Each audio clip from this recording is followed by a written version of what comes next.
And welcome back to Sports Around the Bar, your weekly sports talk show. As always, I am Jakey Bartender, and this is Drew, my co-host and favorite sports talk guy ever.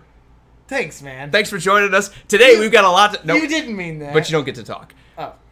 Now it's my turn to talk, and today we have a lot going on. We've got our Week 2 preview coming up for the NFL, where we talk about everything you need to know about the action. We're also going to go over that great Thursday night football game I sat through. It was intense. Very intense. Rain delay. Even though it got interesting at the end. I'm not going to lie. It was an intense rain I sat up. I sat up on the couch to watch the rest of that game. We're going to go over that. We're going to go over all the rest of the action in the NFL this week, which means your team, since it's this early and there's no bye weeks. We're also going to talk about Antonio Brown, reportedly not going on the exempt list. He's going to get away with it. And like I said before, a lot of stuff going on with that. We'll break it down. I almost did it. I almost broke code and just went into it. And then we're going to talk about the Dolphins reportedly trying to trade Minkah Fitzpatrick, second-year safety for them, and absolute looks like star player. We're going to talk about if it's the right move or not. We can't wait to go over all that with you and more. Drew, what are you looking forward to talk about, man? You looking forward to that beer? I get it. Well, you got me in a bad time. Boom! What's going on, Jeremy? Glad you could join us, man. Glad you're always here early. Will, it's always good to see you, man. Thank you for always letting us keep on the edge of all the up-to-date news. Will's always messaging us, letting us know what's going on. Absolutely, and shout out to you and your show, the Unsigned and Unhinged Meltdown, man. Good to see you, man. Also, I knew you'd be here to talk about the Buccaneers first. He says Goodwin went beast mode last night, and thank God he did, Drew, because without Godwin, yeah, they don't win that game. Jameis Winston had one target, and it wasn't Mike Evans. Yeah. Mike Evans struggled mightily in that one, and Jameis Winston struggled to get the ball out to pretty much anyone except for Godwin. Is it?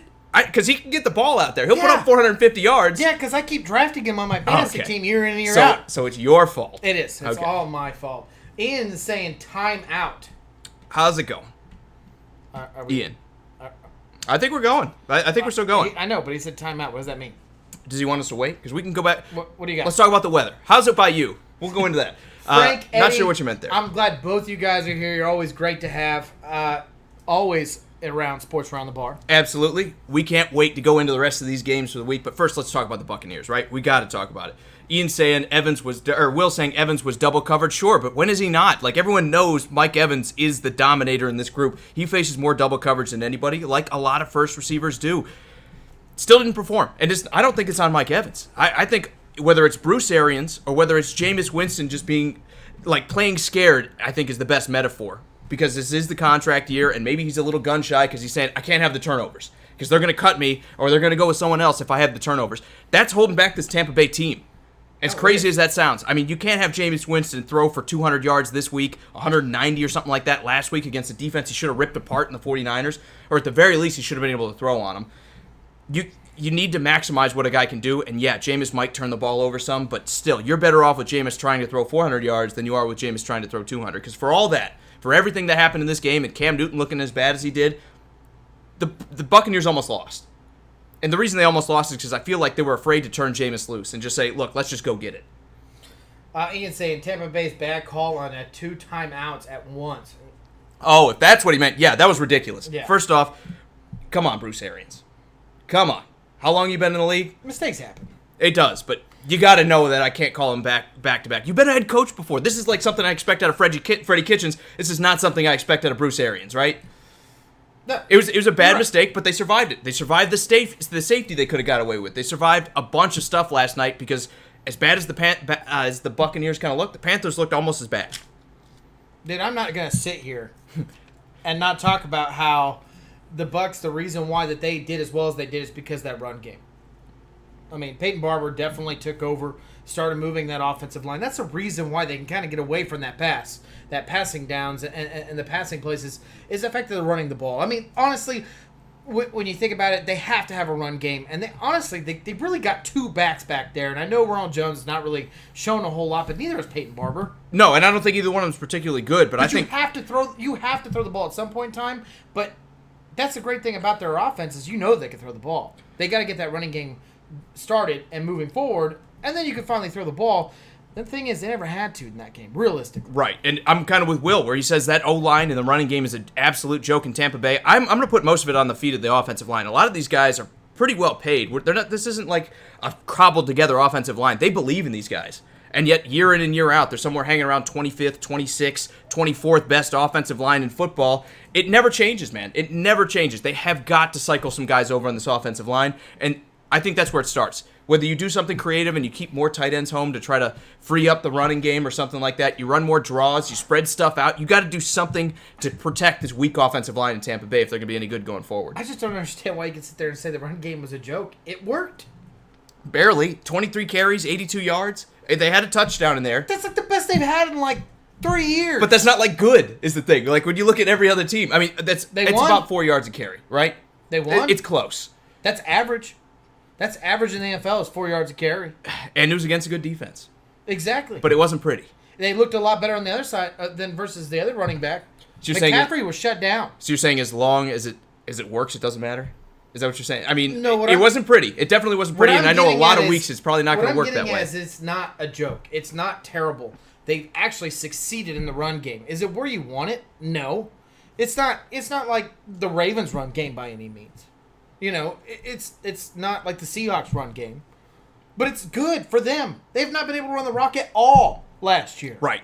No, I give you that. This is a silver lining in the disaster of the running back core of the Tampa Bay Buccaneers. This is where you got. We got 82 yards in week 2. Yeah, against the Panthers. Should be excited against the about Panthers. I'm not saying it's not something to be exciting about. Because not only did you get, I'm not like, well, the run game is fixed. We don't need to worry about it. Week 3.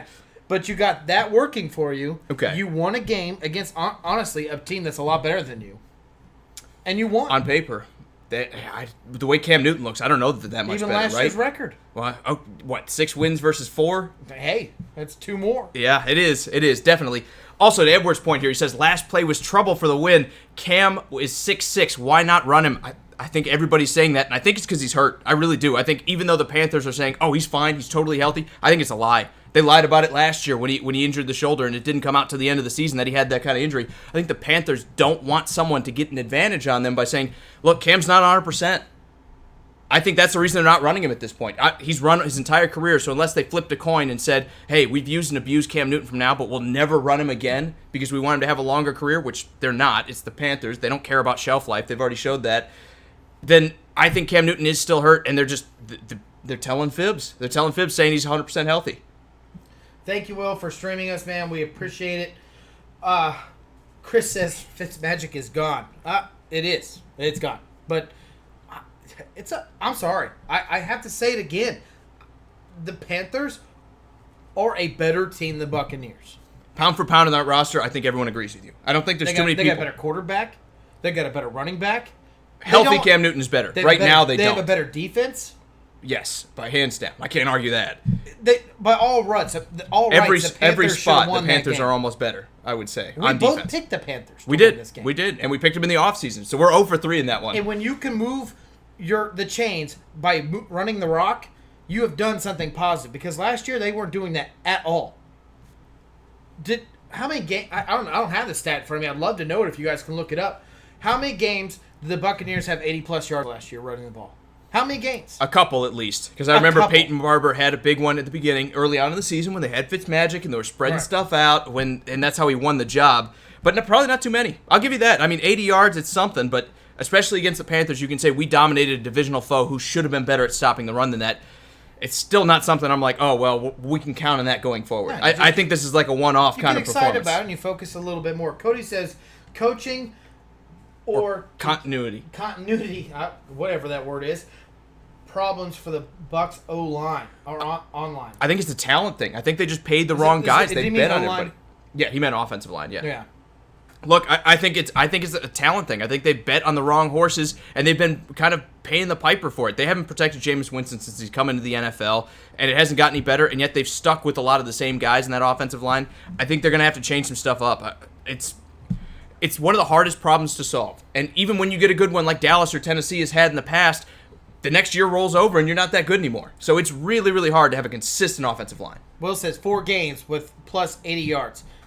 Okay, if you think about that as 16, that's not that great. Right. Right now they're 2 for 1.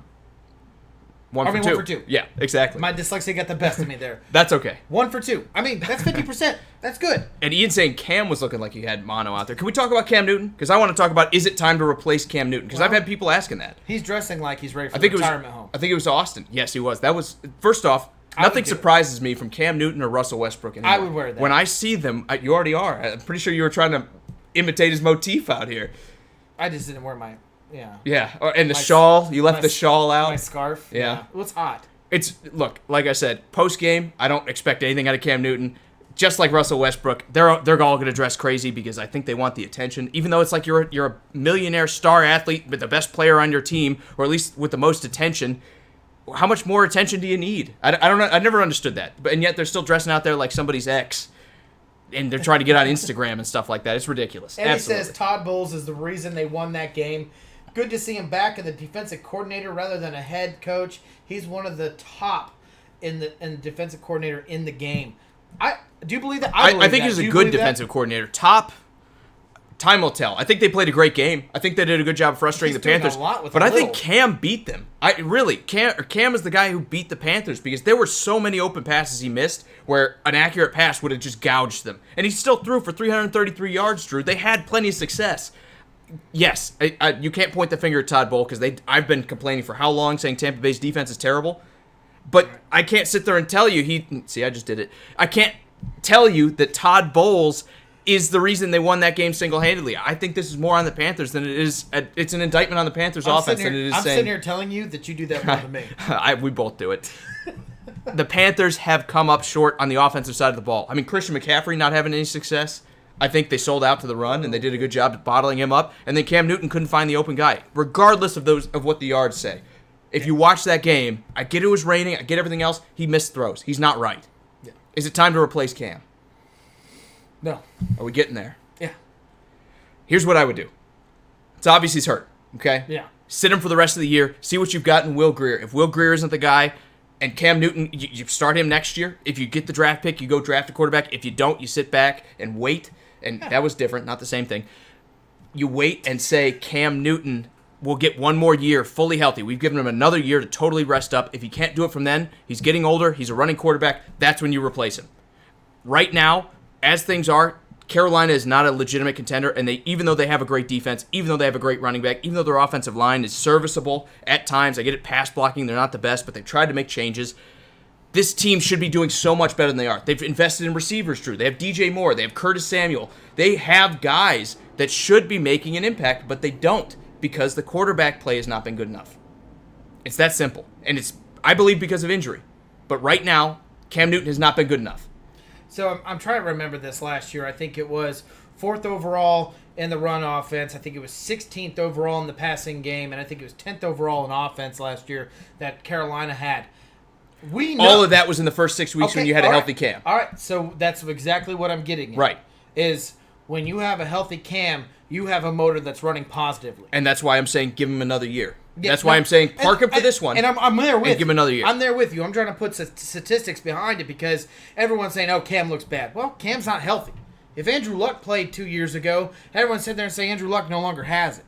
I mean, to sit there and say you're done with Cam, that's crazy. He's a former MVP. He took your team to the Super Bowl. Yeah, they lost, but man, not everyone's going to always be Tom Brady and go to 9 Super Bowls. Right.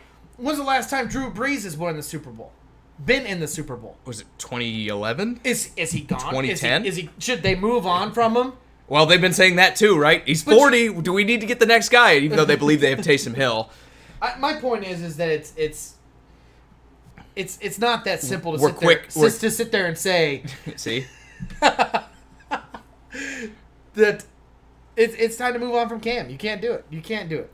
Absolutely. Now, Zeka's saying he's a diva. 100%. He's a diva. But he's a diva who gets the job done. He's not a prima donna in that sense. He's a guy that, regardless of all his flaws, Cam Newton has found ways to win games.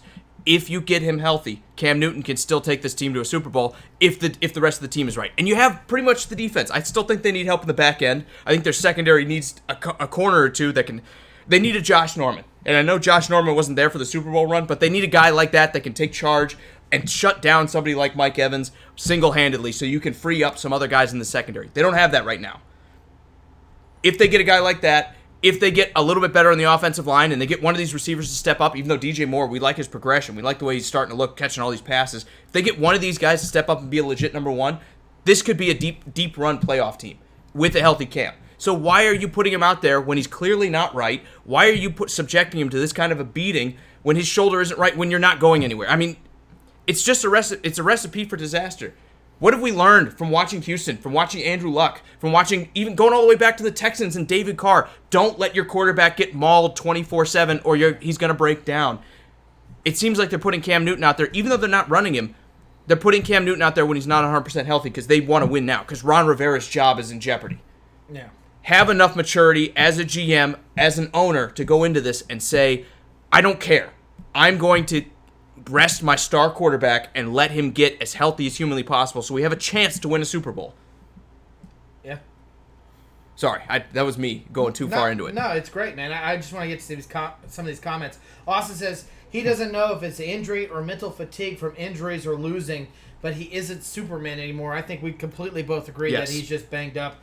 Sharif, thank you for sending love and support from Arizona, man. I hope you enjoy your little vacation that you got going on there. Sandy's saying he's concussed. Do you think Cam took a concussion?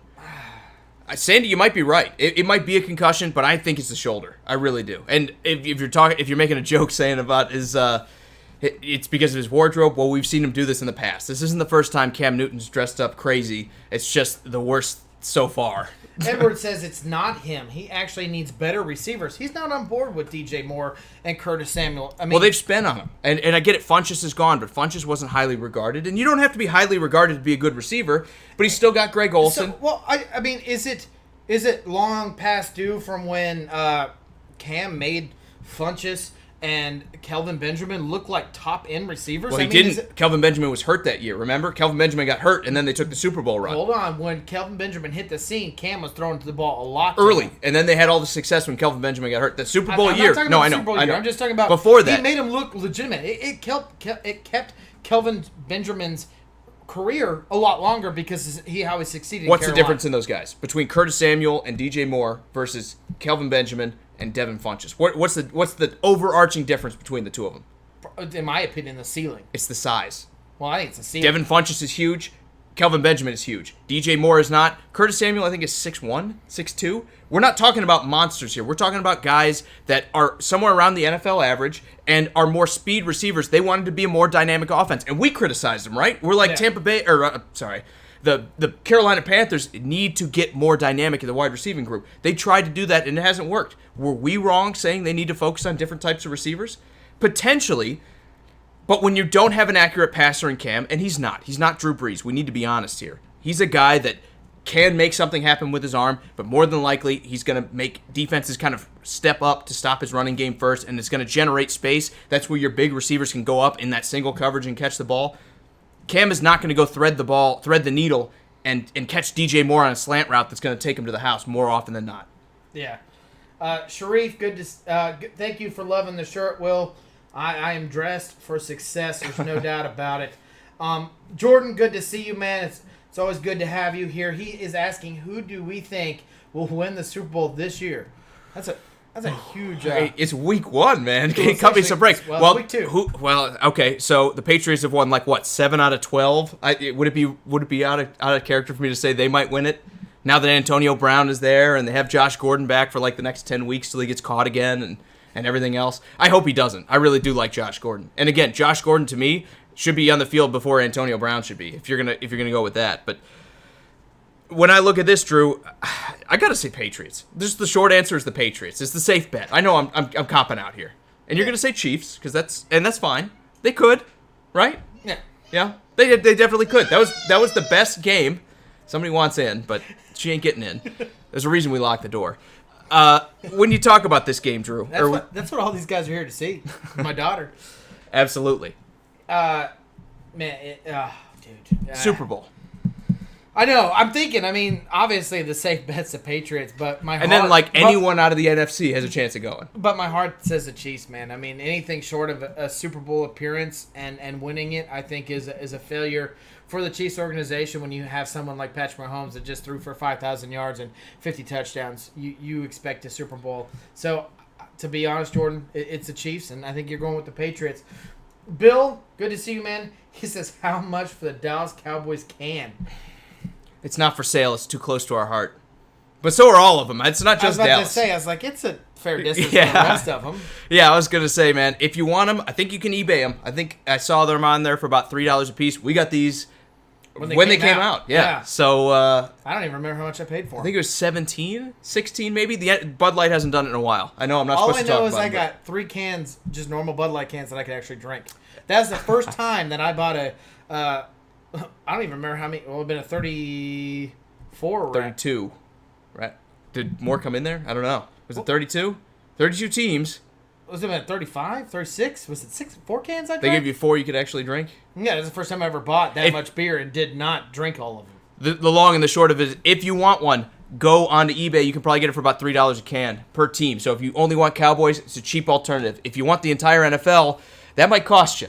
What is that, like $96? Yes. That's a little much. All right, Sharif also says Cam has 2 years left in his contract, $22 million per year. That's actually a steal when you think about guys like Dak Prescott and Carson Wentz getting 33, 34, 35. You being $11 million cheaper, that's not that bad. That's reasonable, Drew. Yeah. No. It All is. right, final thoughts on this game. Cam Newton, what do you do? You're the GM. What do you do? Oh, man. I mean, Cam's whole career, maybe minus his MVP year that he went to the Super Bowl, he has played banged up. The question is how long does this guy want to play? He's got to make the decision himself. I know he wants to be out there with his team. I know that matters to him. But you throw this year and you play all 16 games and you shorten your career by 6 years. I'm just throwing a number out. Mm-hmm. Is it worth it?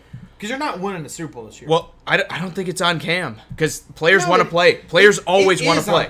It is on Cam. If he doesn't, we give him the Andrew Luck thing, right? Or we talk about everyone else. You don't want to play. What I'm talking about. Exactly. We criticize him if he says, look, I'm not ready to go. I'm not. My shoulder's messed up. I don't want to do it. We're going to say he's soft. We're going to say everything else. And we might even do it. I've said it before. I think Andrew Luck retiring was soft. But if you make that choice, it comes with a lot of negative connotation with it. Well, if you're the GM, and prove them wrong. Well, and then you get hurt again. You go out there and say, I'm not soft, and you get hurt. That's part of playing in the NFL. I get it. The criticism is there, but it doesn't need to be when you're the GM. You can park him yourself. You can tell Ron Rivera, realistically, it's on the ownership, but more than that, it's on the GM too. He needs to tell Ron Rivera, look, I don't care all the speculation about your job being hinging in the balance or anything like that. We need to win, and we need to do it with Cam Newton. So we're going to park him. We're going to get him healthy. And I know we're telling everyone he's fine, but it's clear he's not. Whether it's mental or whether it's physical, Cam Newton is not Cam Newton right now, and we need to get him right. I don't care if Will Grier goes out there and gets mauled. It was a third-round compensatory pick. Doesn't matter if we throw the entire rest of the season away. We're already 0-2. Get Cam right and just bet on the rest of this roster getting you to a Super Bowl with a healthy Cam Newton. Because what's the alternative? You got to find another quarterback. You don't know that you have it in Will Grier. You don't know that the next guy you draft is going to be it. How hard is it to fill that spot? Yeah. Very. Yeah. So if it's me, bench him, sit him down for the rest of the year, see what you got in Will Grier, and hey, maybe Will Grier takes you off the races, he's the next Tom Brady, and you can win with him. And you don't need Cam at that point. But for right now, you need Cam. And beating him up, throwing him out there to the Wolves with the rest of this team isn't going to help you win a Super Bowl. All right. We'll move forward, man. Let's talk about Antonio Brown really quick. I got one comment because Sandy says Luck played through that stuff. Yes, Cam Newton had the same injury, had the same surgery that, as far as we know, but that's where I'm getting at is Andrew Luck said as much, and obviously it throws it completely out of the window now that he retired, but he was like, I need to wait until I'm healthy so I can do the best for my team. And maybe that's what Cam needs to do. Cam needs to make that decision. And just like the Colts, they're kind of lying about the situation, saying, dude, he's fine. He's totally healthy. They're not going that far because Irsay was like, oh, yeah, Andrew Luck's being a wimp and everything like that, saying he's not hurt and he's pretending like he is.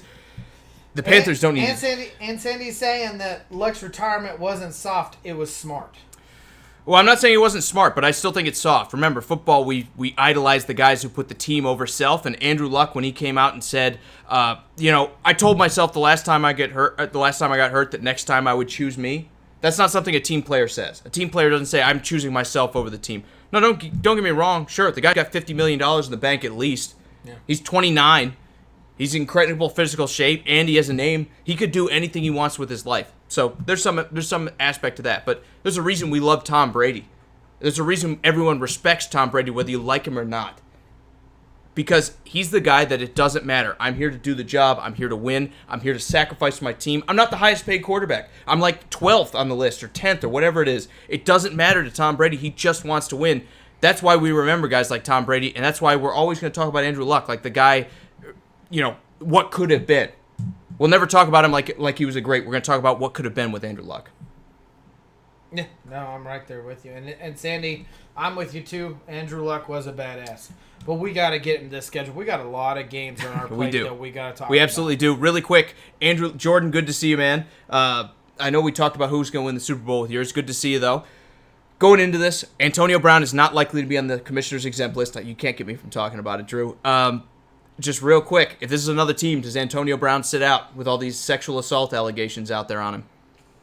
I think it's an emphatic yeah. Yes. I think the Patriots are getting dealt a good card here from Roger Goodell, even though supposedly the Patriots fans will tell you Goodell hates him. I think you're catching a very lucky break. Do the Patriots play him on Sunday? Yes. Yeah. If he's available, I think they play him. Yeah, I do. Eddie and Will say that Luck is GB going to the XFL, and Eddie said he said the same thing. Do you see that happening? Say that again. I have no idea what you just said. Andrew Luck is going to the XFL. No.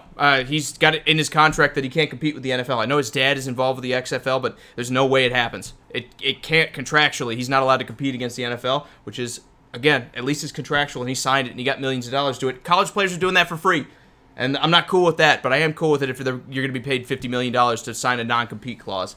Andrew Luck won't go there, at least for the next few years. Yeah. Can you imagine, though? Why would you want Andrew Luck in the XFL? You're about to have bum quarterbacks out there. Do you want Andrew Luck just mauling everyone he plays every week, week in and week out? That's not good football. You don't want to see a team win 70-10. It's not college football. I'm about to say, both leagues around it. So you have college with Alabama and Clemson, and then you got the NFL with the Patriots. But even those teams play tough games. Even those teams play each other, and then they'll play. Alabama will play LSU, and Clemson will play Syracuse. I'm just kidding. The ACC's super weak. But at least in college, there are some tough games. Well, not take it back. They played Texas Tech. That was pretty tough. Or Texas A&M, I should say. That was pretty tough from Clemson. Steven is saying 2 days ago you stated that Goodell doesn't hook the Pats up. Now you stated this. Well, historically he hasn't, but I can't tell you that this isn't a hookup to the Patriots. Yeah, right, and that's what we've seen. Supposedly, all the Patriots fans say Goodell has it out for him. I mean, it makes sense. I mean, everyone else that has been accused of something has gone on the exempt list, except AB now in the Patriots. Like Reuben Foster. Yeah, exactly. Exactly, and guess what? There's no proof behind it. And he was proven innocent. She came out and said she lied twice, not just once, twice on Reuben Foster. Yeah. He still wound up on the exempt list, Drew. There's no explaining it. Again, Steven, in the past, Roger Goodell has come down hard on the Patriots at times, but in this case, it's hard for me not to say that the Patriots aren't getting the benefit of the doubt from a guy. Like I said, if this was Kansas City, I don't know that he sits there. I don't know that he doesn't wind up on the exempt list. If this is Tennessee, if this is the Dolphins, if this is your team, I don't know that Antonio Brown doesn't get on the commissioner's exempt list and doesn't get to play this week. Yep. It's tough. It's really tough. I mean, I don't want to be that guy, but it doesn't look like everyone's dealing with or everyone's getting a fair shake here. It feels like the Patriots are getting a bonus by keeping a guy like Antonio Brown on the field when he has these allegations against him. And I'm all for not suspending somebody until you know that they did something. I'm not for suspending people with just allegations against them, but that's what the NFL has done up till now. Eddie says he seriously doubts the XFL is going to be good football, period. And Steven says Roger Goodell doesn't have it out for the Pats. Him and Kraft are good buds. Don't let the media fool you on that. There was a lot of fallout with the Flakegate, right? And maybe it was Robert Goodell saying, hey, look, you forced my hand. I have to do this. But at the very least, it looked like he came down decently hard on them. Maybe lighter than he could have, but he came down on the Patriots for that. And all the Patriots fans were saying, oh, he's out to get us, right? It's because we're the Patriots and everything else. You can't tell me it's because you're the Patriot. It's not because you're the Patriots that Antonio Brown's on the field right now. Because if he signed with Tampa Bay, if he signed with pick any team out there that's not a popular team, Antonio Brown's not playing this game. Like Steven says, the Raiders. Yeah. Even though they're a popular team. I think he has a better chance of playing with the Raiders than he does for Buffalo. Right? Like, if he's a Buffalo Bill and he has the sexual assault allegations against him, there's no way you play on Monday, right? You're on that list before it happened. We could talk about this all night. We could. Gotta get into the schedule. We could. Finally, Minkah Fitzpatrick, I'm going to make the point. I just want to ask you, Drew, let's say you're the Dolphins GM and you're going to trade your second-year safety who looks like a stud. Is it the right move? No. But if the Dolphins made any right move so far? Yes. Trading Laramie Tunsil and Kenny Stills for a haul of picks. Yeah, that was the right move. Well, supposedly what do you think you can get for Fitzpatrick? Well, supposedly they wanted more than any NFL team was willing to pay, and they told Minkah Fitzpatrick, look, you want to get paid, go find a suitor. Get us the right price, we'll sell you. Is that the right approach to take? Yeah. If you don't want to be part of this organization, boot him. Mm-hmm. Well, I'm going to say everyone has a price. Even if you want him around and he doesn't want to be there, if you're not getting the price, I don't have a problem hanging on to him. But if you get, again, another Houston-sized deal where they're going to give you 2 firsts and a second-round pick for Minkah Fitzpatrick and some marginal player like Kenny Stills, do it and rebuild this franchise. I have no problem with them trying to trade him. I know people are criticizing him for him, but safety is a commodity in the NFL. You need so many other positions before you need a safety. Yeah, I get it. He's great, and that's good to have, but someone else could use him, and you could use their draft picks. Yeah. So if you get him, I'm all for the Dolphins making that move. All right. Chiefs can take him. All right, let's move on to the week, and let's talk about some of these games here, Drew. Let's start with the 49ers at the Bengals. I know it's not the sexy pick, but we go in order. These are the 1 o'clock games here. 49ers at home, ugly game against Tampa Bay last week. Can they get everything kind of back on track against Cincinnati? I think so. Joe Mixon's hurt. He's banged up. Even if he plays, how much room does he create in the run game against a defensive line like the 49ers? I know the 49ers didn't look that great. I get it. There was nothing fancy about their gameplay at all last week, but I fully believe that they could bounce back from it from Kyle Shanahan and what he could put offensively into this game. I think the Bengals defense, regardless of how well they played last year, won't be ready for what Kyle Shanahan is going to do. And I'm going to say this one last time. I'm going to give one more leap of faith to Jimmy Garoppolo and assume that he can do something as an NFL quarterback. This is, to me, and I'm dead serious about this, and you guys all know who've been a fan of the show, I like Jimmy G. I thought he was one of the best pickups the 49ers have done in a very long time, and I thought a lot of teams should have gone after this guy, and he has done nothing but disappoint me. I'm going to give him one last leap of faith here, and I'm going to sit here and say that the Bengals should lose this game to Kyle Shanahan and Jimmy G. Nathan, you're just in time. We haven't talked Colts yet, but they're coming up here. Also, Ian is going with the 49ers 17-13, and Will is right there with you. I'm going to fade that pick. I love Kyle Shanahan as an offensive mind, but they didn't get the job done against what I think might be one of the bottom 3 defenses in the league last week with Tampa Bay. Why should they look that much better against the Bengals? They have another week, but you know what the Bengals can do? Score points. They have looked fantastic with Andy Dalton healthy. Even without him, they've looked pretty good. I expect the Bengals are going to keep things going. They just played the Seahawks tough at home in Seattle. This is one of those games that I think the Bengals are more ready for this. I think no Tevin Coleman is going to hurt the 49ers. I think that rest of the offense isn't ready to go. The defense played pretty well last week, but no Joe Mixon. I imagine the Bengals are going to throw a lot here. I'm going to pick Andy Dalton in the air raid to go beat the 49ers by 15 points. I think this could be a high-scoring affair, but I think the Bengals win this one like 33 to 21. It's not 15, but it's close. I think it's 12. He's saying Kittles is going to have a field day. Sure. What's going up, man? What's going on, man? I'm glad you could join us. But I think everyone's going to have a field day here. I think this is like another Scott, game. Play all the offensive players.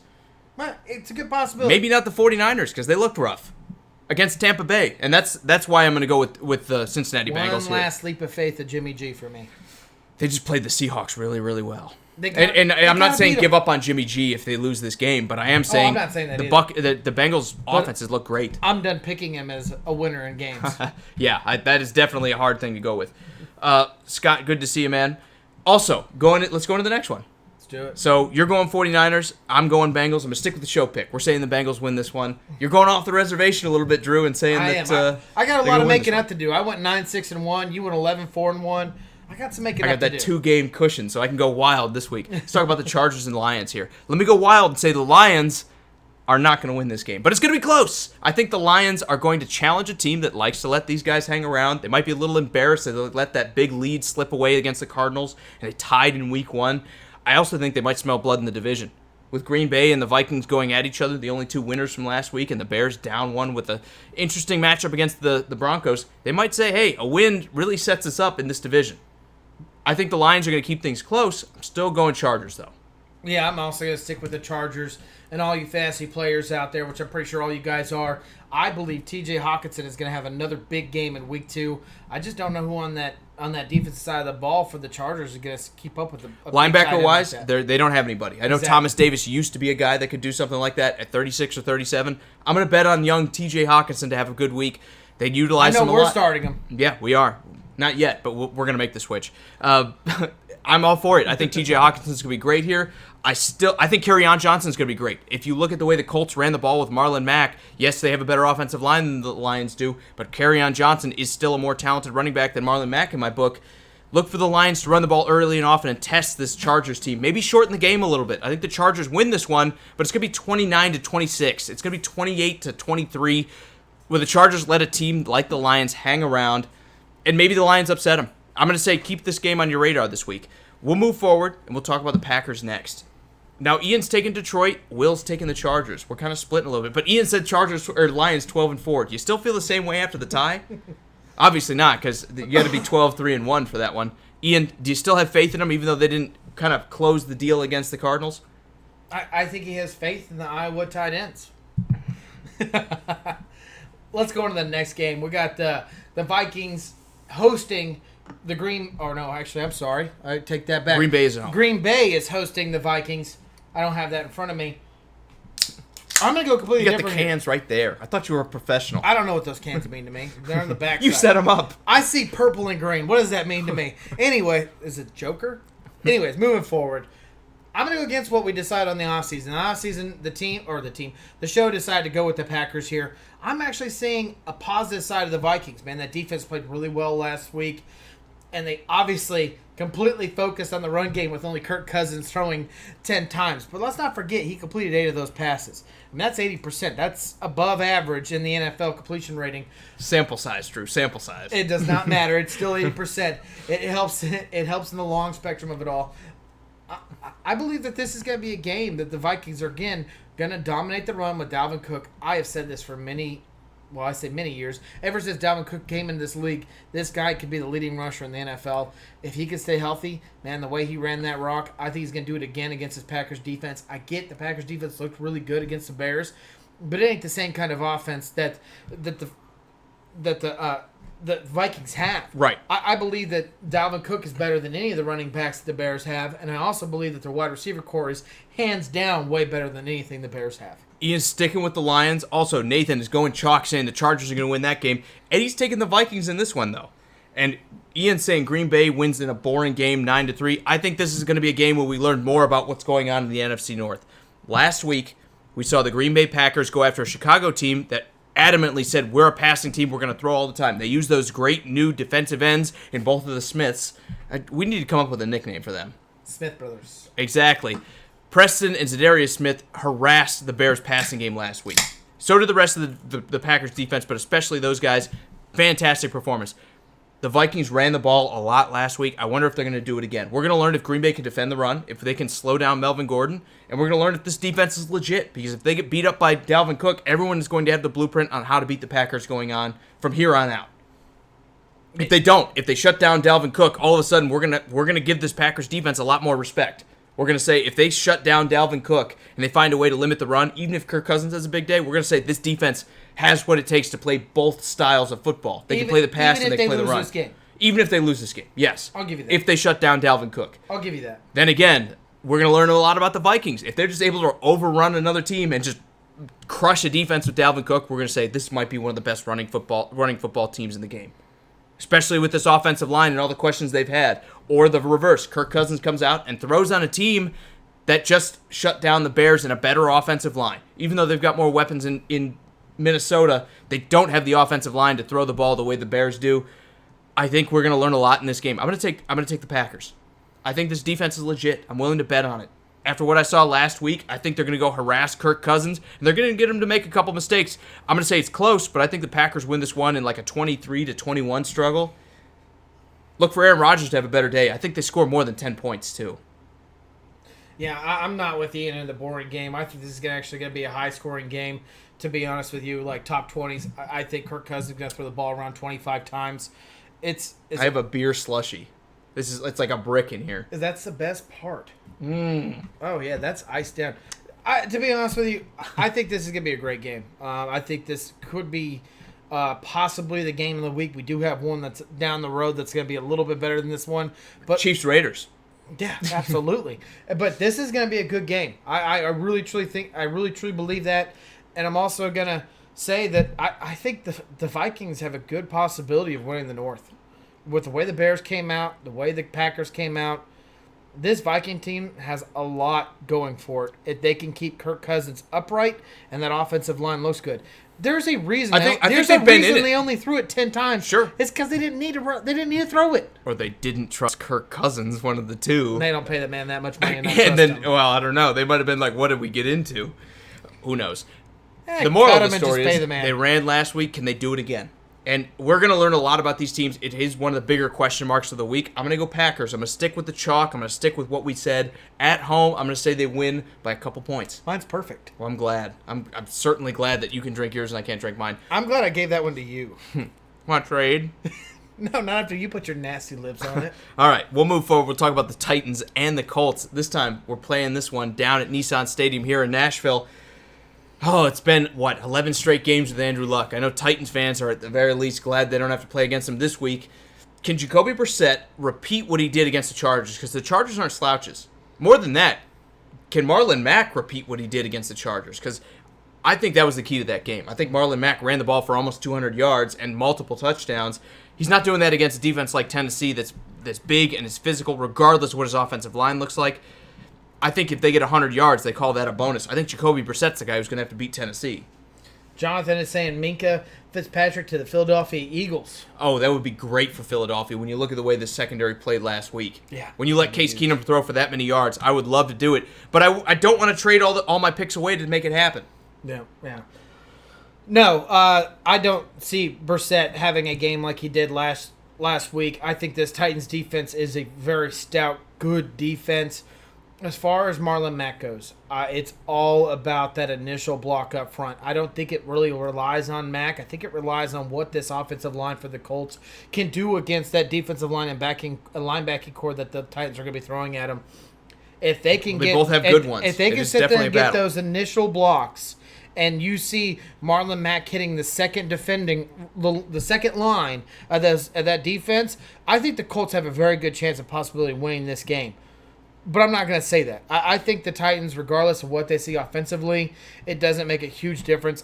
I believe that Derrick Henry can get some decent runs, and you're going to see a very low, ugly scoring game that the Titans are probably going to win by a field goal. I think so too. Even though Ian's saying it'll be a fun shootout, looking forward to that game. Tennessee 41-38. This is the Titans we're talking about. A shootout for us is like 18 points. We're like, man, we killed them this week. I know last week we saw them run up the score on the Browns, but that was after Baker Mayfield was making a bunch of mistakes, and the Titans kind of capitalized that on late in the game. I don't see Indianapolis making those same mistakes. This game will stay close. Mariota's going to keep this game close.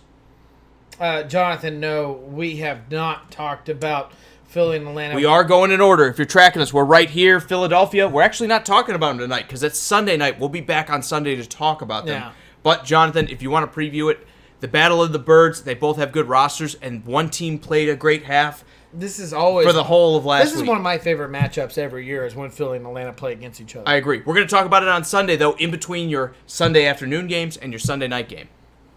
Hope you stick around, man. We'll give you all what we believe in this lineup, and we'll also give you kind of every now and then a fantasy starter or sitter. And don't forget, the rest of your division is coming up here, too. We got Cowboys-Washington. We're going to talk about that game. And somewhere the Giants are in here against Buffalo. Actually, we're going to talk about them in a minute.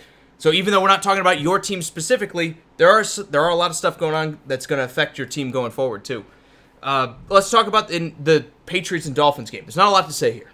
Oh, did you get your pick on the Titans? Well, I'm taking the Titans. And that's not because I'm a homer. I think the Titans defensively will do enough to slow the run game down. I think it stays close. I think this is probably somewhere around a 22-20 kind of game. I'm right there with you, Drew. I think this stays a little low scoring. Of course, during the offseason, we took the Colts because of Andrew Luck was still there. we're going to stick with it as a show. That's who we picked. But individually, we both changed our mind. Now, Will's sticking with the Dolphins. He's saying he hopes and prays they will win, but they won't, and we're kind of right there with you, man. Is anyone picking the Dolphins after the way they looked against what should have been a bad offense in the Ravens? We don't know that. Maybe Lamar Jackson's figured out this whole passing thing. Maybe they've hit a home run with Marquise Brown and they have the next big-time receiver. The Dolphins have looked terrible. And now they're talking about trading more guys away. So I imagine morale in that locker room is absolutely terrible. And what did the Patriots just do to the Steelers? Dismantle them. This is going to get ugly. The Patriots don't take their foot off the gas. The question is, do the Dolphins give up another 50? Right now, Drew, 50 points. Patriots don't sit players. As much as I would sit there and love to say... What did you just say? You did it again. Well, they don't sit them, so I was sitting there with them. No, okay. We got to tell you guys, we've been joking around about it all the time. We are the worst critics of ourselves. We constantly look at it and go, oh, Jake, you did this. Oh, Drew, you did this. One thing we have realized is we sit here and say... We sit here. It's a colloquialism. Look it up. I can't even say the word. It's in there. It's COLQ. Go in the dictionary. You'll find it under that. We say the phrase "sit here and tell you that." So we've caught ourselves a couple times doing it. And we're gonna. We've been sitting here telling you. Yeah. We're gonna try to stay away from it, but it's gonna be a joke until it dies. They don't sit players. The Patriots don't sit players. It's going to be a very high-scoring game. I do think at some point in time, Tom Brady's going to stop throwing the ball just because he's 42 years old. You cannot sit there... you cannot sit there and tell me that, that Tom Brady is going to throw the ball 40 times. He doesn't need to. They can run it 40 times. I mean, I don't know, Drew. Maybe he throws it 25 for like 400 yards and they're like, all right, now we'll just run with Rex Burkhead, who we don't care if he dies, and we're still going to go score 50 points on the Dolphins. I think this Brian Flores is, you can't point the blame at him. The roster's not where it needs to be, but I think morale is going to be in the toilet for this Dolphins game. Look for another bad blowout. I'm kind of with Ian here. Saying after last week, the Patriots should be the first team to break 100 points, but he's going to take them 55-3. I think the Dolphins will score.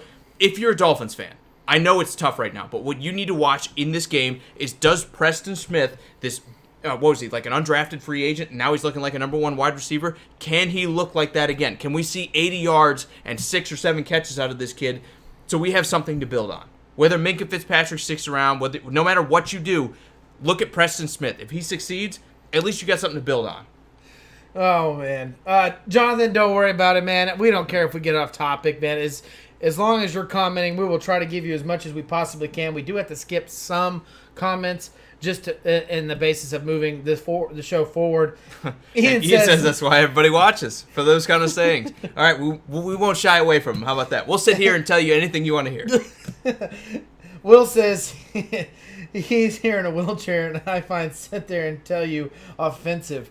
Toughen up, Buttercup. Now we know you're good, Will. He did say just kidding after that. So. No, it's toughen up, Buttercup. We love you, Will. Absolutely. All right, we'll move forward, Drew. Not much to say about this Patriots game. Look for the Patriots to maul them, but how great would it be for another Miami miracle? If this isn't even anything about against the Patriots, it would just be a great football story to see the Dolphins get mopped by the Ravens last week. No, it's not. But it would be fun to watch, man.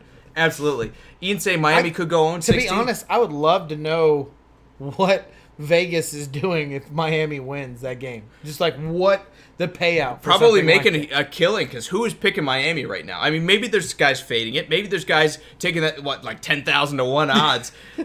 I don't know. I really don't. I think Vegas is going to make a killing if Miami wins this game. The question is, where do they set the line where they can still make money? Is it like, I think it was like 19 points, which for an NFL game to be more than 7 is insane. Yeah, it is. Yeah, it is. It's absolutely crazy. Ian saying Miami could go 0-16. Your thoughts?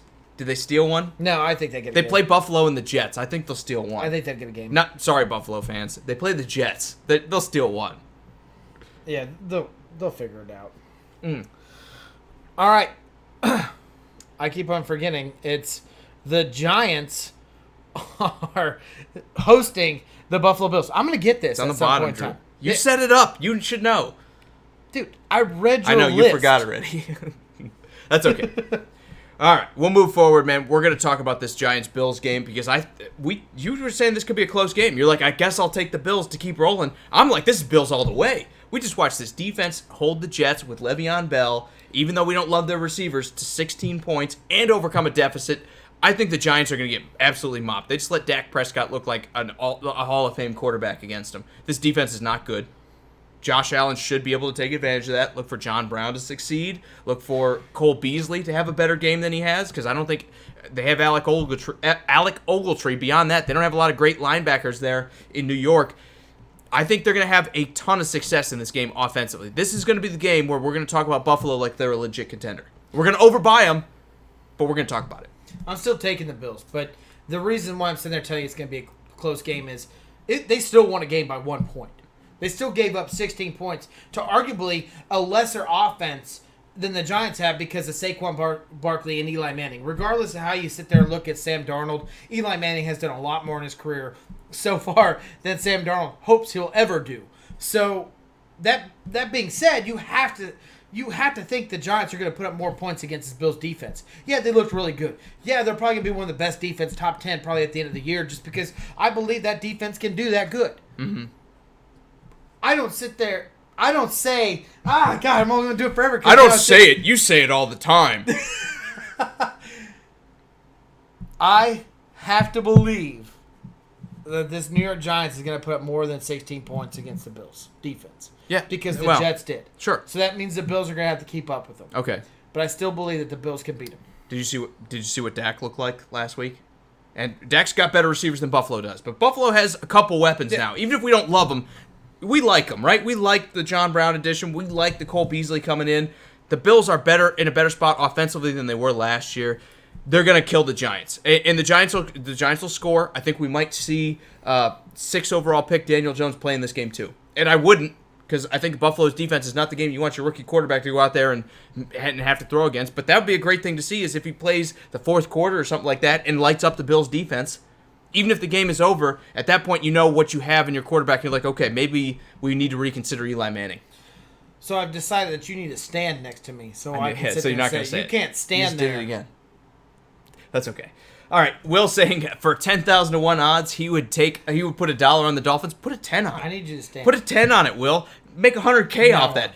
I'm exaggerating the 100,000 or the 10,000 to 1, especially when you look at like the FIFA and what was it, Leicester City that had 5,000 to 1 odds, even though there was like zero chance they won, even though they did.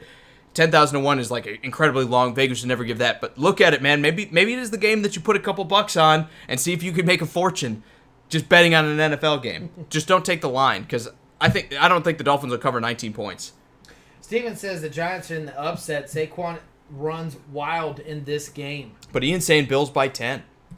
He's also saying Vegas should take the other game off the board. I would too. But you never know. They'll always set the line. They'll find that magic number. Right now it's like 19.5, which is insane. Will's saying Bills 27-13, but Ty's going Bills 38-24. Do we see that many points on the board? It's a good possibility. It could happen, but I'm going to bet on Buffalo's defense slowing them down. This is a top 3 defense from last year. They're kind of like the Titans, where they don't get talked about a lot. They're not Jacksonville. They're not Seattle. They're not the Ravens. You have been knocking the fact that the Jets don't have good enough receivers, that their offense is going to be failing. And then you sat there and said the only thing that Giants got going for them is a decent offense. I don't care. I'm going to say it anyways. You cannot sit there. You cannot stand there and tell me that. That's 2. That the Giants are going to put up more points at 16 than the Jets did. You have to assume that they're going to. They might, but remember, 7 of those points, or 6, I think they missed the extra point, came off a pick 6 from C.J. Mosley. So it happens again. So the Jets realistically put up, a touchdown and a field goal. I think no, not with this defense. The Giants, I'm not bet. The Jets. If we're taking a prop bet, do the Giants defense put up a defensive touchdown? I would take that prop bet. I'll make it a beer bet. The Giants defense does not score a defensive touchdown. The Giants? Yeah, and that's what we're talking about. You said that could happen again. It's not happening this week. That was a joke. Okay, all right. Well, it's not happening this week. The Giants defense, I don't think are scoring a defensive thing. That the Giants are going to score more than 16 points. You know what? I'll take it. Even though I like the Giants offense, I've been the guy that's been pounding the stump for them pretty much all offseason, saying, hey, the offensive line's much improved. Hey, the receivers aren't too bad, especially when Golden Tate comes back. With Eli Manning back there and the Bills defense, I'll take 16 points. Okay. So they have to get 17, and then you owe me and then I owe you a beer. If they don't hit 17, I owe you one. Yeah. Okay. Beer bet. Sounds good. 100%. All right. Ty says Josh Allen kicked that rust off week 1, coming back strong. He expects Singletary to have a good game as well. I think you're right. I think Singletary's going to be that great number 2. I think the Bills are going to do whatever they want offensively, and maybe this is where they get to Drew's 17 points because the Giants are so far behind. They're like, let's just throw, and maybe the Bills take the foot off the gas. It still counts. I'm not welching. That doesn't matter. But I'm going to bet on the Bills making that not happen with Eli Manning. I think Eli's going to collapse. Oh, he'll look He terrible. did well against the Cowboys. No, they did better against the Cowboys defense than they should have. They know each other. And Saquon looked okay, and the offensive line did a good job. Yeah. But I don't think it happens again. All right. That's okay. We'll move forward. We'll talk about this next game here. Seattle and the Steelers. How do you bet on the Steelers?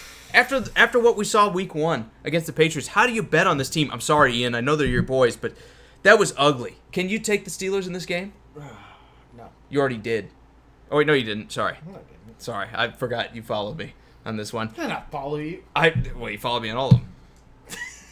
And Jonathan wants to know, because he wants to talk Eagles. Jonathan, that's okay, man. Can the Philadelphia front 4 get to Matt Ryan? Yeah. Remember, the Falcons are trying to fix that offensive line, man. That's the key to this game. Can they get to him before he's able to get the ball out of his hands? Because your secondary looked really bad against Case Keenum last week.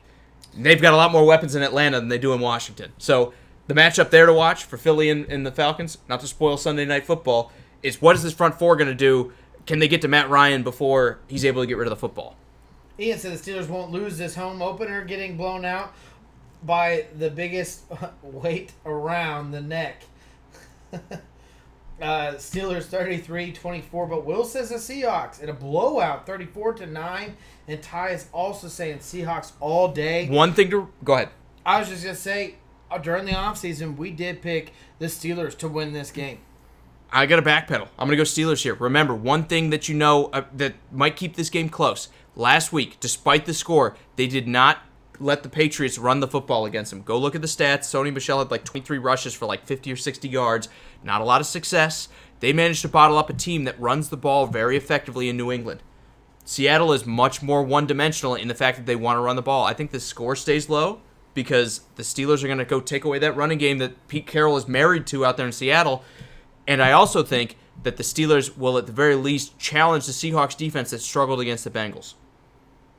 I think this is going to be an interesting matchup. If the Steelers are going to bounce back, I think they need to do it now. This stays close, but I'm going to bet on Russell Wilson throwing a late touchdown to win this game. I think if they didn't have Russell Wilson, I'd go Steelers 100% here. I think Russell Wilson is going to be calm and controlled in a situation, and he's going to pick on that back 4 for the Steelers that looked really bad last week. I think that's the difference in this one. I think it's close. I'm going to say like 22-19 with a late touchdown by the Seahawks. I think this is all really based on the fact if Tyler Lockett's 100% or close to it. I don't know if going into this game, if Tyler's down or hurt, that DK Metcalf could be enough offense to put up against the Steelers. Do I think the Steelers are going to be putting up 3 points? No, they're going to be putting up closer to like 20-some points. So the Seahawks are going to have to score the rock. And you're right, they stopped the run game. I don't sit there and say that they're going to stop it again, but that because the Seahawks are just a better running team than the Patriots are. The Patriots run well. Yeah, Seahawks do it a lot better. Now, I'm glad we're split because Eddie's saying the Steelers are going to win this one, but Steven is also saying the Seahawks will win this one close. I think this is going to be a good game. We're going to learn a lot about these teams. Seahawks didn't live up to potential, playing the Bengals as close as they did. The Steelers obviously looked worse than everyone thought they were going to, but it's the Patriots. They're playing on the road in week 1. I think you can forgive them for that. We're going to learn more about these teams in week 2, and that's going to be a running theme. We are going to learn more about the NFL because 1 week of football, especially when it's the first week of football, is not enough to judge an entire organization by in this league. Let's talk about Cowboys-Redskins. Speaking of 1 week of football, Case Keenum looked really good. Could it have just been Denver being dysfunctional? I mean, he doesn't have weapons in Washington. He has a little bit better of an offensive line than he had out there in Denver, but let's not pretend like he's throwing to marquee receivers. Terry McLaurin looked good as a rookie. Beyond that, Drew, Paul Richardson lit the world on fire? He did it without Jordan Reed. He's going to have to do it again without Jordan Reed. Decent. Yeah, but Vernon Davis is 99 years old, I think. And he was also playing for his grandfather. And I'm glad. I hope Vernon Davis has another great game. I love Vernon Davis. He's a great tight end, but you can't expect week in and week out that from a 36-year-old tight end, 37-year-old tight end. I'm sorry, Greg Olsen fans. the shelf life is there. And I'm a Delaney guy, but week in and week out, you can't count on a guy that's this old that plays that physical of a position. And they're not. They got it done without him. No, the Cowboys open up the offense again. I think Zeke's going to be utilized a lot more.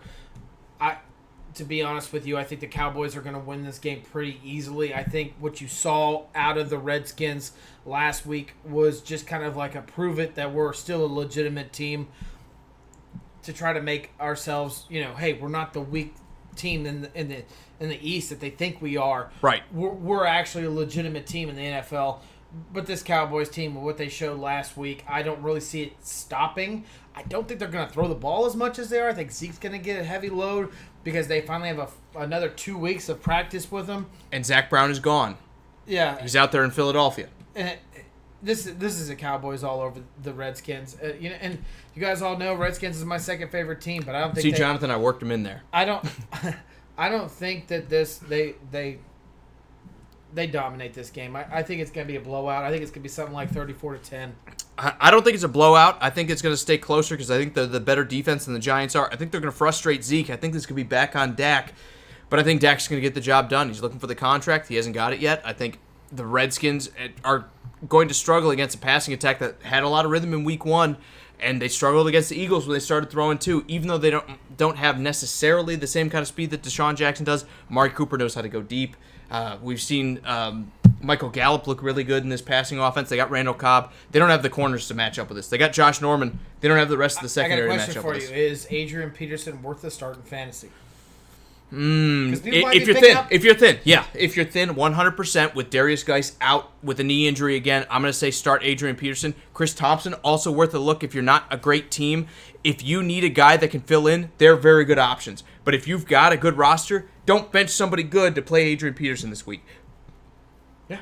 That's all I can say about it. I'm right there with you. A lot of waiver picks. These are 2 running backs that people are picking up. Absolutely. Now, Ian's saying the Redskins are going to take this one by 6 if they play both halves, and Will's saying it's the upset special with the Redskins going 17-14 on the Cowboys. If the Redskins are going to win this one, I think they're going to have to score more than 14. I think the Cowboys have showed they have an offense that can go beat teams. Even a good defense is going to struggle to keep this offense to 14 points. Ty's saying he would start Chris Thompson over Peterson only if it's a PPR league. And maybe they fall behind. Maybe this is the right pick, especially because I'm picking the Cowboys to have an offensive explosion. Maybe they think they're going to throw more, and Chris Thompson's going to go destroy the PPR, like you say, where he's going to catch 10 passes. Always there. I love Chris Thompson as a player. The problem is Chris Thompson lasts about 6 to 8 weeks every year. Yeah, it's early, and I'm not against you betting on him, but if you have another good running back, if you have Austin Eckler and you're like debating, just go with Austin Eckler. Hands down. All Okay, right. We'll move forward. Yeah. Let's talk about the Cardinals and the Ravens here. Again, tale of 2 teams. The Cardinals that rallied late last week. We saw them kind of, 19 points they overcame to tie. I know they didn't finish, but that's not bad. Rookie quarterback. Right, it's good. Kind of both mobile quarterbacks. We got a lot of like the same storylines here for these 2 teams. The difference is Lamar Jackson dropped 51 points. Do they get anywhere close to a defense that is not very stellar in the Cardinals? This secondary has no Patrick Peterson. They're missing Robert Alford at corner. They have nobody in the back end. Are we going to see a passing effort from Lamar Jackson? And are they going to shut guys like me up who are saying that it was Miami and don't worry about it? I think they're going to put up points. Are they going to put up 51? No, they're not going to put up 51. Probably high 30s will be my guess because they're going to keep running the ball. It's going to be a very dominated game by the Ravens. I think the Cardinals look positive in that second half that they had and got the game back to realistic numbers, but that was the Lions. And I know, Ian, you're all about the Lions winning the North, but I don't see it. I don't see it with the Ravens being a defense that can give up that many points for the Cardinals to get back into it. I think they jump an early lead, the Ravens do, and they hold a lead very easily, and you won't see Lamar Jackson throw the ball as much just because he has nothing else to prove. He threw 5 touchdowns as a running back. This is going to be an ugly game for Kyler Murray and all his fans, and I think people are going to come out and point fingers and say, oh, what did we spend our first overall pick on? The fact of the matter is this offensive line for the Cardinals is not ready to match up with a team like the Ravens. They're just not. Defensively, their front 5 is not going to keep up with the Ravens. They're going to get mauled, and don't expect a 19-point comeback here. He's going to be on the run for his life, but the problem is they're still somewhat athletic. I think the Ravens are going to shut this down. I think the Cardinals are going to score maybe 10 points here. and I expect the running game is going to eat this Cardinals defense alive in the middle. Maybe Jordan Hicks can slow him down a little bit, but watch for Mark Ingram to have another big week. Watch for Lamar Jackson to be able to throw when he needs to. The Ravens are going to win this one ugly. I think it's like 38-10. Eddie's saying the Ravens are going to win 24-10. Well, I like the 10. I'm with you. I think the Ravens score a little bit more. Ian says the Cardinals with the upset. Ty is having a hard time deciding. He said probably the Ravens, though. Week 1 didn't convince you? I'm maybe it was a fluke, Ty. I'm not saying you're wrong. I'm definitely not. That could have totally been a fluke. Maybe Lamar Jackson comes out and tries to prove a point and throws 2 picks or 3 picks at inopportune moments, and this game stays close. Maybe Kyler Murray, with that mobility, kind of frustrates a great defense in the NFL. There's a lot of evidence to me pointing that the opposite is likely to happen. I don't know that that's what's going to happen, but I think the Ravens are a good team, and I think the Cardinals are still trying to become one. So I'm going to go Ravens here. All right, the Jags go on the road to the Houston Texans. Both teams did not have a week 1 where they won it. Jacksonville's a little bit more banged up, obviously, than the Houston Texans Yeah, are. as in that $40 million quarterback, or what was it, $80 million quarterback they just bought, and Nick Foles. Was it 80 or was it 40? I can't remember. He signed a 4-year, was it $80 million? It's a lot of money. It was a lot of money to have him break his collarbone in the first 15 minutes. Thanks, Chiefs, you dirty team. No, I'm just kidding. It was a clean hit. Do you believe Minshew is a legitimate starter? No. Or is this the week that he has a chance to make himself a starter in this league? Well, he has a chance to prove it. I think the Texans secondary is weak. I think that's the reason they lost on Sunday night last week when they were playing the Saints, and they struck. Was it Sunday or Monday? I don't remember. I think it's the reason that they lost because the secondary wasn't good enough. I think it was the early game Monday. There was 2 on Monday, yeah, right? It was Monday. I think the reason they lost is because the secondary wasn't good enough, and I think the Texans don't have the secondary players to slow teams down. Gardner Minshew will probably look good at some point, but they have the front 7 to frustrate Leonard Fournette. They're going to get after this offensive line that's been a problem for Jacksonville for a while, and eventually this defense is going to crack. I think when you have a guy like their receiver in DeAndre Hopkins in Houston, you're going to put points up regardless. They're not going to keep up with him, but we might see enough that keep fans in Jacksonville hopeful that Gardner Minshew can be a great quarterback too. Yeah, I'm going to stick with the Texans. Ty says Jacksonville lost, but Nick Foles went down. And Eddie is also in the Texans where he says 31-17. Absolutely. And Will saying the Texans win too. Everyone's all in on the Texans. No. Yes, they played the Saints tough. Go ahead. No, Nick Foles is not season-ending. It's not guaranteed yet. Did they IR him or did they just throw him on an injury? I'm not 100% sure, but I do believe he can come back. It all depends on how bad the break is in the collarbone. We argued about this for like 20 minutes before in the past. You can come back within 6 weeks. Some guys bounce back, some guys don't. And it's usually about 8. It's usually about 8 weeks to heal, and then you got to get into game shape because that's his throwing arm. It was his non-throwing shoulder, wasn't it? I think it was the other shoulder. I'm pretty sure he went down on his left. I'm trying to think how he got tackled. I'm pretty sure he went down on his left. Doesn't matter. Still it's still not fun. It's still involved. Yeah. So the moral of the story is, even if he comes back, what's he coming back to? With a backup quarterback playing for what's likely to be 6 to 8 weeks at a minimum? Does Nick Foles come back at all, or do you just sit him? I don't know that you want to bring him back and go risk him with this offensive line being what it is, especially for the guy you just spent all that money on. Will also says Texans win, and Ian says Texans, but who's watching a game with low ratings? I imagine all the Texans fans that think they're going to win the AFC South and have a legitimate shot to. Remember, 2 of the top 4 quarterbacks of the AFC South are out, and Tennessee's playing in musical chairs. This is division rival. You're the last guy with a franchise quarterback. I think the Texans fans are going to be all in on this. Remember, Houston's the 3rd biggest city in the nation. There's going to be some viewership on this. Do I think Jacksonville fans are bought into it? No, but maybe they want to see what the young kid could do who played most of the preseason for him. Let's go to the game that everyone is waiting for. The Kansas City Chiefs go on the road. Everyone. To the Oakland Raiders. Oakland looked good. Oakland looked really good. They look like they had a chip on their shoulder. They want to prove the nation wrong, that they don't need Antonio Brown. But the Chiefs look like they're still rolling offensively. We obviously need some help on the defensive side of the ball. We can't let a young rookie like Minshew put up tons of numbers against our defense. That was just them relaxing, in my opinion. Do you think in this game the Chiefs defense can hold that offense that the Raiders showed to seem to have? No. I don't think this season. I don't think the Chiefs offense, I wouldn't bet on them holding many teams in the NFL. But you don't need the defense to hold many teams. The question to me is the offense going to roll the same way, or can this strangely, what's the right word? I can't even think of it. The strangely active defense for the Raiders. I don't want to call them good, but the way they looked and as energized as they were going up against Denver, They had all the momentum, and even if you're not good, momentum can be enough. Can they slow down the Chiefs' offense with no Tyreek Hill now? Now you have an entire week where you don't have to worry and prepare for Tyreek Hill because we know he's going to be out for the next couple. My question is going to be, what does this Raiders defense do to slow down someone like Patrick Mahomes? If they can limit him a little bit, I 100% believe this offense can do it. Jonathan Abram's done.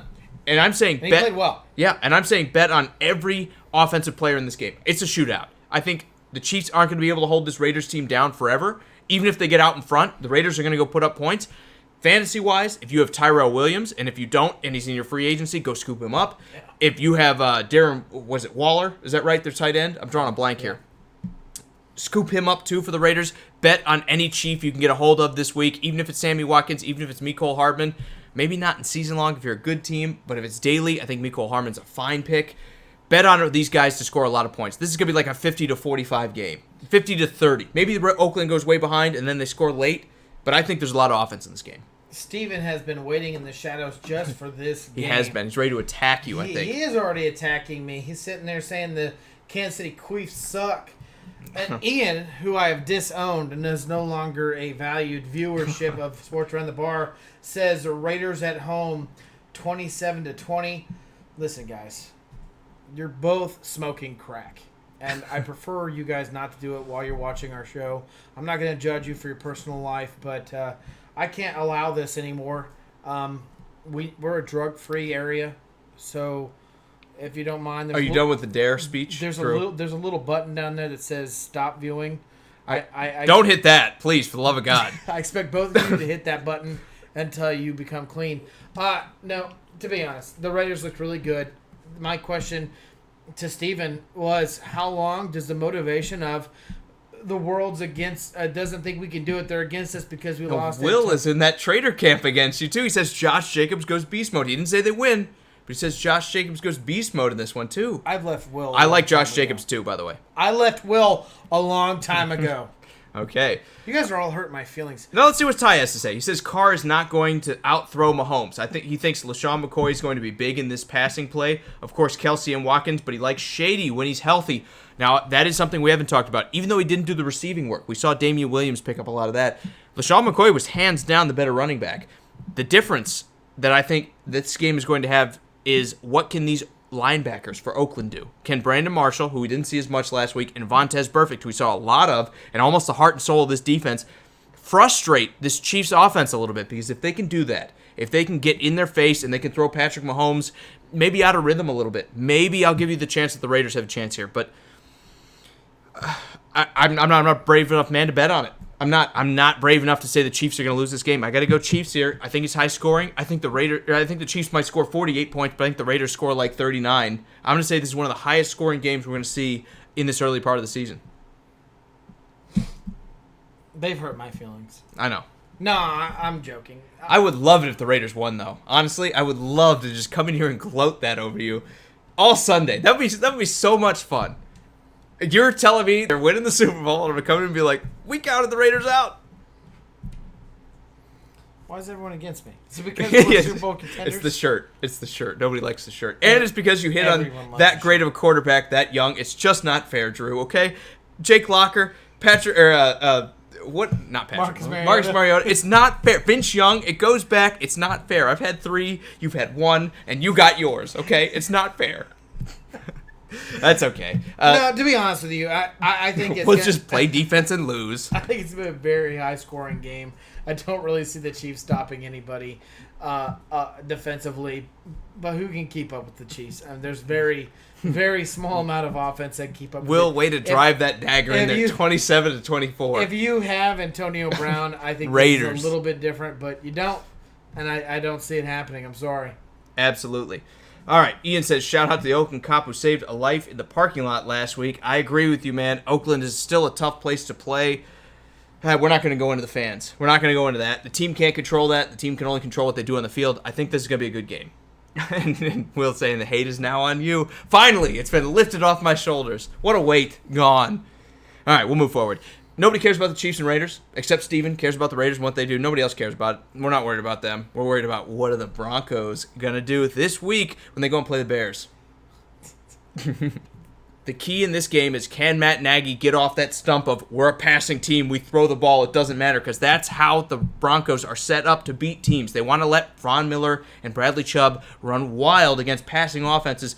Can you put David Montgomery and Mike Davis up the gut enough for the Broncos to beat a team like the Broncos? That's what I want to see. I want to see Matt Nagy take a step forward as a coach. Not anyone on the field. The Bears need their coach to take a step forward and mature a little bit here. Ian, I don't feel like the love is still there. Hannah is not with us. It's not a funny joke, Ian. As far as the Bears and Broncos go, I got to agree with you. Matt Nagy, in my opinion, mismanaged that game against the Packers. That game was never away from them where they needed to get away from the run and throw the rock 45 times. That's ridiculous. There's no reason for it. When you have Tariq Cohen, Mike Davis, and David Montgomery, you have 3 usable backs that should and could arguably playing anywhere else and be a starter. You run the rock with them. You throw the ball to them. You make short screen passes and give the ball to them. Don't make Mitch Trubisky and Aaron Rodgers when he's not. That being said, this Broncos defense is good. Yeah, they looked terrible against Derek Carr and that Raiders offense. They could not get to Derek Carr. I think it's a little bit different this week. I think they're going to have a little bit of chip on their shoulder. I think they're going to put a lot of pressure on Mitch Trubisky. Oh, yeah. But if they can manage the game properly, like Jake was saying about Matt Nagy and the run the rock, it gets a lot of pressure off of Mitch Trubisky, and you might actually see like an 18 out of 21 throwing percentage and maybe 200 yards and 2 touchdowns, 0 picks. He might be sacked 3 times, but I fully believe that this Bears team can beat the Broncos. That offense on the Broncos side, I don't care if it's Joe Flacco throwing the ball. I don't care if it's Philip Lindsay running the ball. I don't care if it's Royce Freeman throwing the ball or running the ball. They don't seem like they know what they're doing offensively. Right, and I think if you look at the way Joe Flacco's gone, I'm with you, but I'm still going to bet on the Bears here because I think the defense is so good that Joe Flacco's going to die. He did not look good against the Raiders, who we did not pick to be, bless you, we did not pick the Raiders to be a great offense or a great defense on either way. They dominated this Denver team. The question to me is, what are they going to do against a great defense like the Bears? I think Joe Flacco is going to get absolutely mauled here. This might be the game you see Drew Lock because Joe Flacco gets decapitated by Khalil Mack. Honestly, I think this is going to be ugly on the offensive side of the ball for the Denver Broncos. You're not going to be able to run with Royce Freeman. Bench him if you got him. We do. Bench Royce Freeman. You don't go with the power back here. You roll the dice on someone like Philip Lindsay, maybe, but I'd probably bench him too if I could. This is all going to be about, can Matt Nagy humble himself and do enough to win an ugly football game, to run the ball enough and win this one 21-7 because your defense is so good that they're going to keep this Broncos team out of it. I don't know that he has. He hasn't shown me that he's willing to change the game plan. That we throw all the time, and if that's the case, it's going to be a close one. I'm still taking the Bears, but I think this is going to be more like 12-6 because I think the Bears defense has to bail out this offense that is not as functional as it needs to be. Thank you guys so much for blessing me. I'm sorry, I mean move back there. Steven says he actually thinks Denver wins this one. Mile High is a tough place to play, which is very true. Denver in a close one, 17-13. Now, we've got a lot of Bears coming in. Will's going 24-21. Ian's saying Chicago will give Flacco the fits, and the Bears win this one 17-10. I like that score. That's not bad. Also, Ty saying Allen Robinson looked good, too. If they run it effectively, he likes the Bears. Amen, Ty. That's exactly what I'm saying. If they run, they're going to win this one comfortably. I love Allen Robinson as the number 1 wide receiver, but just because you got him doesn't mean you need to throw all the time when they've got a guy like Chris Harris. Take advantage of Denver's weaknesses. Run the ball up the middle. They don't have Brandon Marshall to stop the run and be on that second level for the defense and crash in and shut down the run for them anymore. Run the rock, run up the gut, do what the Oakland just tried to do with Josh Jacobs, and run the ball 24 times with a guy who can go through the middle if he needs to. Jonathan says that the biggest meaningful game is Washington versus Dallas, and if Dallas loses, for Eagles they fans, don't make sure. the playoffs. No, well, no. There's too many divisional games here, man, to sit there and say that's the most important. To be honest with you, when I look at it, it's something to watch if you're an Eagles fan. I look at the Green Bay and Vikings game. I definitely look at the Chiefs and Raiders game, mostly because I'm a Chiefs fan. I even look at the next game that we're about to talk to. Titans Colts with the Texans looking like they have the number 1 franchise quarterback in the division. Titans lose this one, it might be a runaway. Yeah, And I think it's the next game that we look at. We both agree that this is the highlight game of the early games where you go the Saints go on the road against the LA Rams, a rematch of the NFC Championship game. Well, the Saints should be motivated, but at the very least, they have to play this one on the road. If this was in New Orleans, I'd say New Orleans wins this easy because I think those fans, can you imagine what that arena would be like? Getting a Super Bowl stolen from you and what those fans that are already passionate would look like coming into that kind of game with the Rams going back to New Orleans. It would be ugly, Drew. It would be so ugly. I would pick the Saints every day of the week, but I'm going to take the Rams here. Do you know why I'm going to take the Rams? Why? Number one, they're at home. Number two, even though we saw Jared Goff and his passing offense struggle, last year the Saints were ranked 32nd against wide receivers. They struggled last week against Carolina. They're not going to struggle as much next week. Does Todd Gurley get the same workload? No. But when you've got a corner like Eli Apple playing meaningful snaps in New Orleans, and you have all those receivers like Cooper Kupp, like Robert Woods, like Brandon Cooks, they have so many guys that can take advantage here. One of them will. I'm willing to bet on this, and I'm willing to bet on our fantasy quarterback. Hopefully he comes back a little bit. The Saints won't be able to contain the Rams forever. The question is, can they keep up? Drew Brees looked out of sync for a lot of that Houston game against a secondary he should have torn apart. I'm going to say early season, not nerves, but early season kind of kinks are what slowed the Saints down, even though this game stays close. I'm willing to say the Rams are going to have what it takes to beat the Saints at home. I'm with Ty. I think Kupp is going to be huge, mostly because he's on both of my fantasy leagues minus ours. And Will says the Saints are going to win 44-35. And Jonathan says if the Falcons lose, they don't make the playoffs. He's making a lot of bold statements. A lot of bold statements. But, Jonathan, I'll say this. 0-2 is a very tough place to battle back from. Usually it's that 1-3 mark where teams don't make it. Once you get that third loss in the first 4 weeks, I think you have a 9 or 10% chance of making the playoffs if you look all time. I'm not going to say it's over for the Falcons if they start 0-2. We've seen the Panthers kind of lollygag in this first start 0-2. We see Tampa Bay not look like definitely a beatable team. And the Saints even looked definitely beatable against Houston. Houston was way out in front. They rallied late, but that was at home. I don't know that I'm going to call the Falcons dead in the water if they lose in week 2. No, I still think that team is very talented. It's just going to take them a minute to kind of get their bearings and start rolling. That's just how I feel about them. I'll say it again. The Falcons, in my opinion, are kind of a sleeper team that I can see going far into the playoffs as soon as they start getting everything going. They're way too talented to not be. Absolutely. Now, Will's saying Cooper Kupp is the little white boy every team wants in the slot. Yeah, he's more than that, dude. He can do everything, it seems like. In Sean McVay's system, it's all about talent. If you look at Robert Woods, favorite target. Look at Robert Woods when he was in Buffalo. He didn't do anything. But when you take receivers that have marginal value and have some talent, you put them in a great system. Looking at you, Kyle Shanahan, also, they can maximize whatever they can do. Cooper Kupp could be terrible on some teams, yeah. But for the Rams, he's one of the best players in the league. And Ty, you're right. He is not little. Cooper Kupp. Absolutely. Also, Johnson says the quickest team to downward spiral is the Cowboys. They're banking on 2 players to have a hot year to get them even into the playoffs, going with Amari Cooper and Zeke Elliott, I believe. But did you see the way Michael Gallup played last week, Jonathan? I know you're an Eagles fan. I know it's fun to look at it, but this is a 2-horse race. Unless the Redskins surprise us or the Giants just out of nowhere develop a defense and they have like 3 or 4 guys step up in that, this is a 2-horse race to the NFC East. And it's okay to say, hey, we have a legitimate rival here. We do, because they have a good defense. They have what looks like to be more receivers playing well this year. They have a different offense with Kellen Moore and Dak Prescott playing better. The Cowboys are going to be a challenge for the Eagles.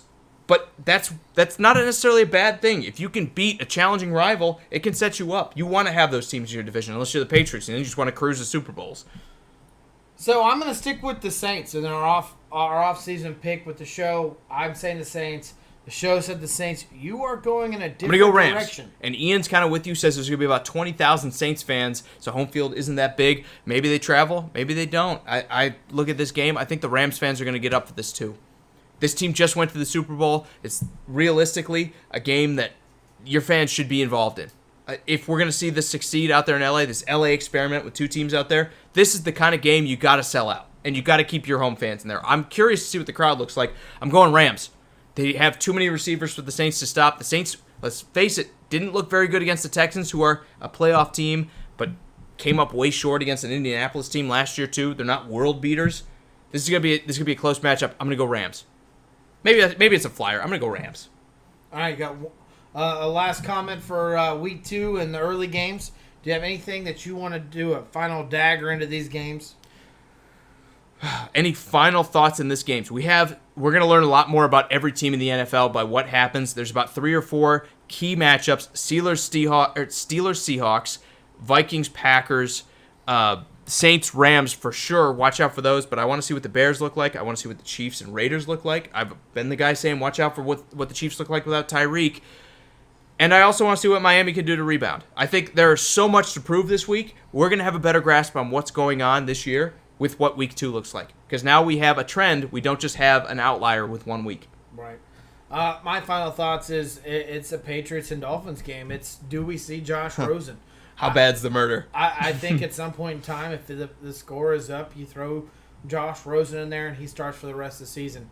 I called it early. I said it shouldn't be long. Even if it's 0-2 with this kind of atrocious loss the first week, and if second week looks the same, it's time to find out what you got in that young guy. Start him quick and start him now.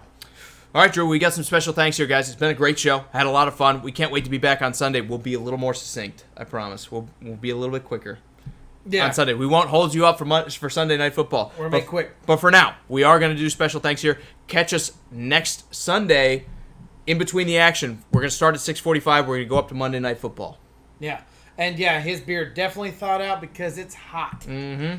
But I do want to thank everyone out there for all the comments, likes, and shares, guys. It means the world to us. I appreciate everyone that stuck with us. You guys are all amazing. But Jeremy, Will, Ian, Frank, Eddie, Edward, Chris, Cody, Austin, Zetka, Sharif, Sandy, Jordan, Bill, Steven, Nathan, Ty, Scott, Jonathan, I wanted to make sure that all you guys understand that I am not trying to lump you all together. You're all individuals. You all have your own thoughts, and it's amazing what Sports Around the Bar has become. You guys are a huge part of this community, and we absolutely love every bit of it. Thank you so much for all you do and provide for us. And Will, yes, we are going to sit here and tell you to be back on Sunday. It'll be fun. Especially, we'll be one of the first reactions to what your team did. So catch us 6:45 again, Central Time, 7:45 Eastern, in between that Sunday night. Yeah, in between Monday and Sunday night. In between Sunday Night Football and the afternoon games. It'll be fun, guys. We want to talk about what your team did. We're going to get those Sunday night games in there for everyone talking about it, and Monday as well. This is like the premier week to talk about football, or the premier day to talk about football. We hope to catch you then. I'm going to sit here and tell you, see ya. See you next time.